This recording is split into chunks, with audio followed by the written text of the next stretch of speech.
દોસ્તો અમારી સોસાયટીમાં હવનનો આ બીજો દિવસ છે. અમારા સોસાયટીના પ્રમુખ છે ગોપાલભાઈ અને એમના સંચાલનના કાર્યથી અને એમના મેનેજમેન્ટથી અમને આ હવનમાં બેસવાનો મોકો મળ્યો છે.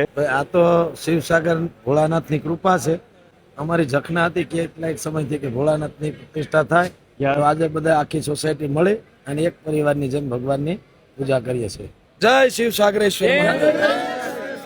દોસ્તો મારી પાછળ આજે નાના નાના ઘડા દેખાય છે. એની અંદર 135 પ્રકારના દ્રવ્યો ભરેલા છે અને એ દ્રવ્યોથી ભગવાનની મૂર્તિનો અભિષેક કરવાનો છે અને અભિષેક કર્યા પછી મંદિરમાં બિરાજમાન કરવાના છે. દોસ્તો અમારી સોસાયટીમાં જે યજ્ઞ છે એ મહાદેવનો યજ્ઞ છે અને મહાદેવના યજ્ઞમાં બેસવાનો મોકો આપણને ક્યારે મળે એ આપણને દાદા કહેશે. જય શ્રી કૃષ્ણ. હું છું ઘેલા દાદા ડોળિયા ગામ. જન્મ નહીં પણ જન્માંતરના પુણ્ય ભેગો થાય. આપણો પુણ્યનો જ્યારે ઉદય થાય ત્યારે મહાદેવજીની પ્રાણ પ્રતિષ્ઠા કરવાનો મોકો મળે.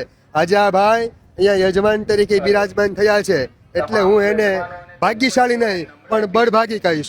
શ્રી ભાવનાથ મહાદેવ કી જય. આ છે મહાદેવનો મહિમા અને બહુ નસીબદાર હોઈએ છીએ જ્યારે મહાદેવના યજ્ઞમાં આપણને બેસવાનો મોકો મળતો હોય છે. બપોરના 1 વાગ્યા છે. આજ બીજો દિવસ છે ફરાળનો અને આજ ફરાળમાં છે મોરૈયાની ખીર છે, કેળા છે, રાજગીરાના લોટની પૂરી છે, ફરાળી સેવડો છે અને હુકી ભાજી છે, છાશનો ગ્લાસ એ છે.